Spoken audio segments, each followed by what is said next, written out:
Olá pessoal, tudo bem? Aqui é o Flávio de Oliveira. Estou aqui no canal hoje para a gente falar sobre a parte mais importante de qualquer estratégia de opções, que é a parte de manejo e rolagens, ok?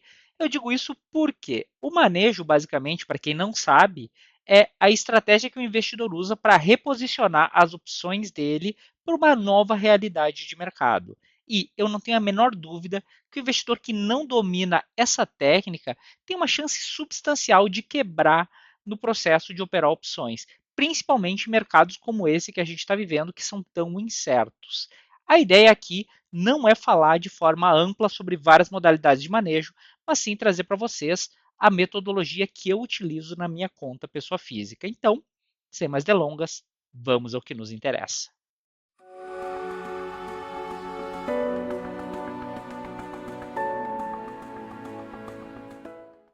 Antes da gente falar da minha estratégia propriamente dita, vamos dar uma contextualizada. A gente passou no meio do ano por um evento de extrema volatilidade com a questão das tarifas que a gente viu, né, ao longo do ano, e após isso parece que a liquidez simplesmente morreu. O mercado não tinha nem muita força para subir, nem muita força para cair. Somado a isso, estamos com juro real muito alto no Brasil e o nominal mais alto ainda, e a gente via as calls ficando muito gordinhas, ou seja, mercado com baixa volatilidade, com a call gorda por causa do juro, a gente via muito investidor vendendo call, seja coberto ou a descoberto. O que acontece é que de uma hora para outra a gente viu uma força absurda entrando no mercado, muito direcional vinda de investidores estrangeiros, e a gente viu uma alta de 15 dias ininterruptos, algo que não acontecia desde 1994, se não me engano. O que acontece é que, apesar dessa amplitude não ter sido tão grande, essa alta veio sem nenhum respiro. Então a gente viu o preço dos ativos ultrapassando o preço do exercício de muitas calls que os investidores estavam vendendo. E se o investidor ele não tinha um plano adequado, muitos investidores, inclusive, esperam o mercado repicar depois que eles ultrapassam as calls. Só que o mercado simplesmente não repicou, subiu em linha reta e deixou muita gente em maus lençóis. A ideia desse vídeo não é a gente falar sobre essas calls ou mesmo as puts que estão enterradas no dinheiro. A ideia não é a gente falar desses manejos mais críticos, mas sim trazer uma estratégia ativa que o investidor pode utilizar, principalmente para não deixar essas calls ou as puts entrarem dentro do dinheiro. Ou seja, a minha estratégia de manejo eu considero ela bem conservadora, justamente porque eu evito ao máximo que as opções entrem dentro do dinheiro. E a ideia é justamente essa, que o investidor seja conservador e que preserve o seu capital para que em eventos extremos ele consiga fazer a melhor gestão possível e comprometer o mínimo de patrimônio possível, ok? Então, essa foi a nossa contextualização básica. Vamos agora à estratégia propriamente dita. Antes da gente falar de manejo, a gente tem que falar de plano de operação. Na verdade, o manejo ele é uma parte do meu plano de operação de opções. E por que eu trago isso de forma bem contundente? Porque eu vejo que a maior parte das pessoas simplesmente não tem um plano de operação. Ou eles montam a operação e deixam ela rolar, e quando chega perto do vencimento, eles pensam em fazer alguma coisa se a operação deu errado, ou o investidor ele vai lá, monta uma operação, sabe que vai ter que fazer um manejo, porém ele faz à medida que o mercado se mexe, ele vai lá e vai inventando as coisas. E outra coisa que é muito importante é que vão fazendo isso sem um controle exato do tamanho das posições. Então, não é incomum a gente ver um investidor, por exemplo, ficando sem margem de garantia, o que é uma coisa terrível quando a gente fala da parte das opções. Então, acho que esse é o ponto mais importante. Vamos falar do plano geral de operação. O primeiro passo é definir qual a exposição inicial das operações que eu monto. Eu tenho um tamanho padrão de operação que eu geralmente monto, mas o máximo que eu posso ter de operações quando eu vou abrir é 50% da minha posição de renda fixa com liquidez. Isso estou falando do notional equivalente, tá? Ou seja, o que é o notional? O notional é basicamente o valor que eu estou movimentando em ativos através das opções. Se eu estou movimentando 1.000 opções com preço de exercício de R$ 100, o meu notional é de R$ 100.000. Então, todo o notional que eu movimento quando eu vou abrir operações tem que ser, no máximo, 50% da minha posição de renda fixa com liquidez. Para vocês terem uma ideia, isso é uma coisa muito conservadora. Eu basicamente não me alavanco. Eu faço a conta de quanto que eu tenho em ativos líquidos. Ativo líquido é ativo pós-fixado, fundo de DI, NTNB com vencimento curto, são ativos que eu vou poder me desfazer numa eventualidade com o mínimo de prejuízo possível para honrar alguma obrigação de opção. Então, eu sou um cara extremamente conservador e quando eu abro alguma operação ou um leque de operações, esse é o máximo que eu vou me expor dentro da minha estratégia. Não tenho nada contra se alavancar, mas no meu caso, eu prefiro fazer assim. Segundo passo, qual a exposição máxima que eu posso ter em opções com o manejo? Por que isso, pessoal? Porque os manejos, eventualmente, podem envolver aumentar o risco das operações. Eu não tenho esse problema de ficar aumentando o meu risco durante o manejo. Justamente por isso que eu já começo numa posição bem conservadora, porque se eu precisar aumentando o meu risco, eu ainda tenho um grande espaço em termos de garantias. E qual a exposição máxima que eu posso ter? Basicamente depende do ativo que eu vou estar operando. A minha regra geral é um notional equivalente a 100% da minha posição em renda fixa com liquidez, ou seja, eu abro a posição com no máximo 50% da minha posição de renda fixa, né, em termos de notional, e à medida que eu vou fazendo rolagens, eu posso dobrar o meu risco. Vocês vão ver em breve que eu não dobro de uma vez só, que tem um longo processo para isso acontecer. Mas a minha ideia é basicamente essa: começo com uma posição e eu posso dobrar meu risco ao longo do tempo através das rolagens. A única exceção são as calls de BOVA vendidas.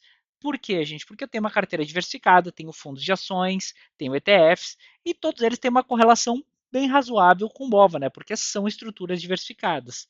Ou seja, sempre que eu abro uma venda de call de BOVA, eu posso chegar ao notional equivalente a 100% da minha posição de renda fixa com liquidez, mais a minha posição de renda variável, ou seja, eu somo as minhas ações. Por quê? Porque numa eventualidade, se o mercado escapar demais, além do meu patrimônio de renda fixa, que serve como garantia, e eu posso vendê-lo para honrar eventuais operações, eu ainda tenho a minha posição de renda variável. Então, daqui a pouco, bolsa sobe em linha reta, vai para um ponto que eu acredito que ela fique cara, eu não preciso liquidar minha renda fixa para honrar a posição, caso chegue num limite que eu não consiga mais rolar. Eu posso vender as minhas ações, posso vender meus ETFs para honrar num preço que eu julgue adequado. E justamente por isso, então, eu tenho essa regra específica para as calls vendidas de BOVA. Mas só recapitulando, minha regra geral, notional equivalente a 100% da posição de renda fixa com liquidez, e nas calls de BOVA eu ainda somo as minhas posições de renda variável, ações, tá, gente? Fundos imobiliários não entra nessa conta e nem minhas posições de renda variável do exterior. Apenas renda variável brasileira do tipo ações, ok? Passo 3. Quando o manejo vai ser efetuado? Basicamente, eu tenho uma regra bem dura. Sempre que o preço do ativo chegar a 0,10% do preço de exercício da opção, eu vou ter que fazer algum manejo até o final do dia. Não quer dizer que eu vou fazer naquela hora, mas eu efetivamente preciso manejar a operação até o final do dia. Então, chegou lá, quase bateu no preço do strike da opção, até final do dia essa operação tem que ser rolada. E um ponto bem importante, gente, é que eu não durmo com as posições dentro do dinheiro. Então, se eu tenho aquela opção strike 100 de BOVA e ela vai a 100 com 25, 100 com 30, eu não vou dormir com essa posição, justamente para mitigar o risco de na outra abertura, né, a gente ter o preço ultrapassando e muito o preço de exercício das minhas opções, a opção entrando muito dentro do dinheiro. Então, esses eventos extremos, o mais assustador que eu me lembro foi o de 2003, que não teve um grande evento específico, né, mas a gente teve a queda de juros, né, o juro chegou a 25% ao ano e começou a fechar. A gente teve a questão das exportações do Brasil para a China e a bolsa subiu 100% ao longo do ano. Imagina tu tá vendido em call e a bolsa subir 100%. Cara, deve ser uma coisa desesperadora. Nunca me aconteceu nada parecido, porque eu nunca deixei as opções entrarem no dinheiro à revelia, mas deve ser algo desesperador. Outro evento que foi muito complicado foi a pandemia. Na verdade, eu não estava operando opções, eu estava operando contratos de índice na pandemia, e foi esse o choque que eu tomei com derivativos. Então, e foi assustador, porque o mercado fechou antes do carnaval no preço e já abriu caindo lá 10%. Foi realmente assustador. Outro evento foi, por exemplo, o Investment Grade, que o mercado subiu em linha reta. Tivemos eventos específicos, como o pré-sal da Petrobras.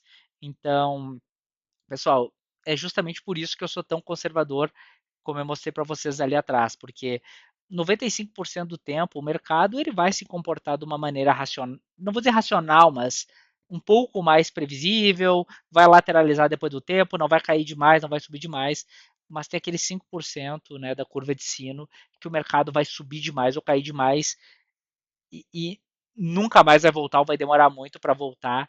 E nessa hora, se o investidor deixa a operação correr a revelia, ele pode inclusive quebrar. Então é justamente por isso que eu sigo muito à risca essas regras. Passo número 4, como o manejo será efetuado. Então, eu tenho duas formas. A primeira é a rolagem simples e a segunda é utilizando a dualidade. Geralmente, eu começo com a rolagem simples, mas a partir desse primeiro manejo, do segundo para frente, eu já começo a usar a dualidade. O que é a rolagem? Basicamente, eu aumento o vencimento, né, eu estico o vencimento e eu melhoro o meu preço de exercício. Então, se eu estou vendido ali no put 100 e o mercado começa a cair, chega no 100, eu vou recomprar a put 100, vou vender a put 98 e para o próximo strike possível, ou 2 strikes, ou 3 strikes, depende de como está a minha gestão de risco. Mas basicamente, essa é a forma principal que eu utilizo. E geralmente eu utilizo os strikes semanais para ir fazendo esse tipo de operação. Eu só vou para os strikes mensais quando realmente já estou bem esgaçado aí no meu risco, já estou quase lá no 100%, e daí eu não tenho mais como aumentar muito a minha alocação de risco, aí eu pulo 2, 3 vencimentos para frente. Mas de forma geral, eu costumo pular alguns strikes para cima, né, 1 ou 2 strikes, e jogar um vencimento para frente a cada rolagem. E outra coisa que eu utilizo bastante é a dualidade. O que é dualidade? Por exemplo, eu estou vendido em call. Vamos pegar outro exemplo. O preço chegou e tocou, chegou bem pertinho ali do preço de exercício da minha call. Eu vou recomprar aquela call, vou vender novas calls, né, para me reposicionar, porém eu vou vender puts também para ajudar a financiar essa operação, para que eu não precise vender tantas calls e me manter na região de lucro. Então, ao invés de ficar só fazendo com calls, eu faço com calls e puts. O contrário também é verdade. O mercado está caindo e chega perto das minhas puts, eu recompro as puts, vendo outras puts com vencimento mais longo, mas vendo um pouco de call também para ajudar a financiar a operação. Eu basicamente faço isso para manter a integridade do meu risco, para que o meu risco escale, mas ele não escale tão rápido e eu consiga ter fôlego, principalmente aguardando algum tipo, né, de recuperação do mercado. E justamente este é o meu plano geral de operação, que contempla desde a montagem até o manejo, como ele é efetuado. Ok, sei, são exemplos bem etéreos e justamente para isso vamos trazer alguns exemplos práticos. Na verdade, um exemplo prático para vocês terem uma ideia do que eu estou falando como plano de operação. Exemplo prático, então. Um investidor tem a carteira de R$ 500 mil, dos quais R$ 200 mil são de renda fixa com liquidez, que são aqueles ativos pós-fixados que podem ser convertidos em dinheiro rápido, ou as NTNB curta, ativo de inflação curto, contanto que possa ser convertido em dinheiro rápido e sem volatilidade. E tem mais R$ 150 mil de renda variável em ações locais, ou seja, ele não são as ações internacionais, não são os fundos imobiliários, não é o Bitcoin, são os ativos que têm uma correlação com o mercado brasileiro. Sempre que ele for abrir operação de opção vendida, ele pode ter até R$ 100 mil a descoberto, que seria a minha regra, né, do notional de até R$ 100 mil a descoberto, que equivale a metade da renda fixa com liquidez. Se ele for fazendo as rolagens e for aumentando o risco dele, ele pode chegar até R$ 200 mil de notional, seja em call, seja em put, ou seja, ele pode dobrar o risco ao longo do tempo. E a exposição máxima que ele pode ter em calls de BOVA, especificamente de BOVA, porque justamente como eu falei para você, se a carteira for diversificada e tiver correlação com o BOVA, tu pode entregar os ativos ao invés de desfazer renda fixa, ele pode ter até R$ 350 mil de exposição máxima fazendo rolagens. Por quê?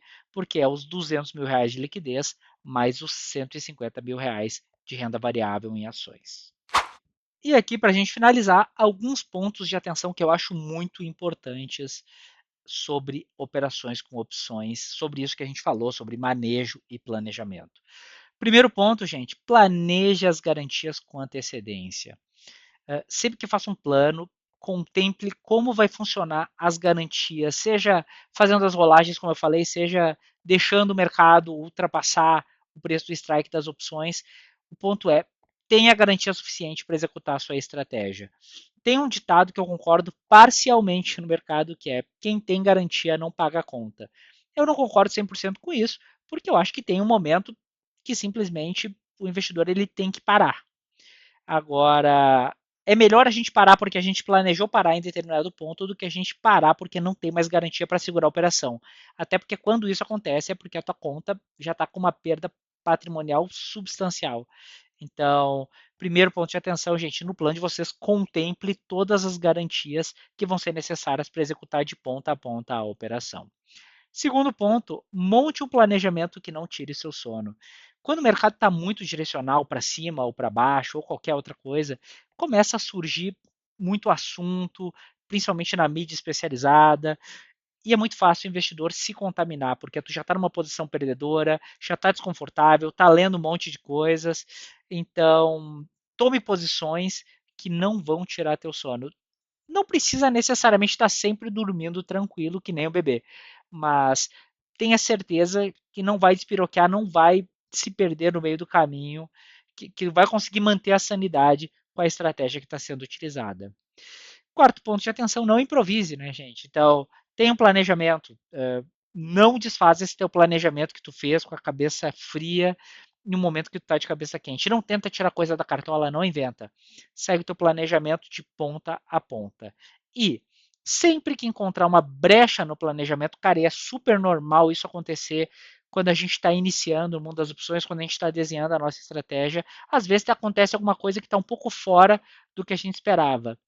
Uh, Neste caso, evite movimentos que aumentem o seu risco. Então, aconteceu algo fora do teu planejado, uh, evita fazer qualquer exposição que aumente substancialmente teu risco.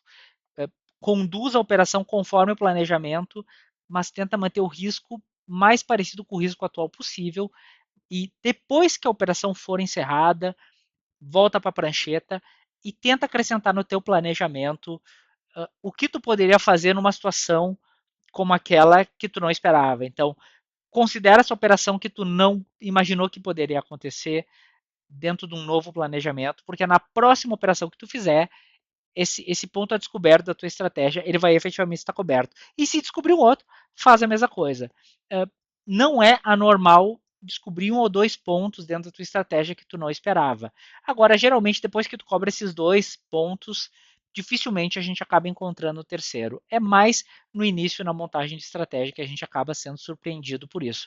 E é justamente por isso também que eu recomendo que quando vai começar uma estratégia nova, começa pequeno para ver como ela funciona no dia a dia, todos esses pontos de atenção, em especial esse último, e depois que a estratégia estiver consolidada, aí começa a aumentar progressivamente os lotes que tu vai operando, vai se sentindo seguro, vai tateando, que com certeza é muito mais fácil, é muito mais sustentável a gente ter esse tipo de comportamento. E sempre se lembre, investimento é maratona, a gente não está aqui por 100 metros rasos, para ganhar dinheiro de uma hora para outra. O negócio é se manter vivo no mercado, porque quem se mantém vivo se mantém lucrando, ao longo do tempo acaba tendo ganhos substanciais, e isso é que faz toda a diferença na construção do patrimônio do investidor.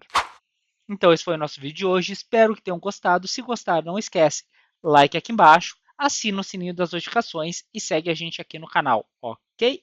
Um forte abraço a todos e bons investimentos.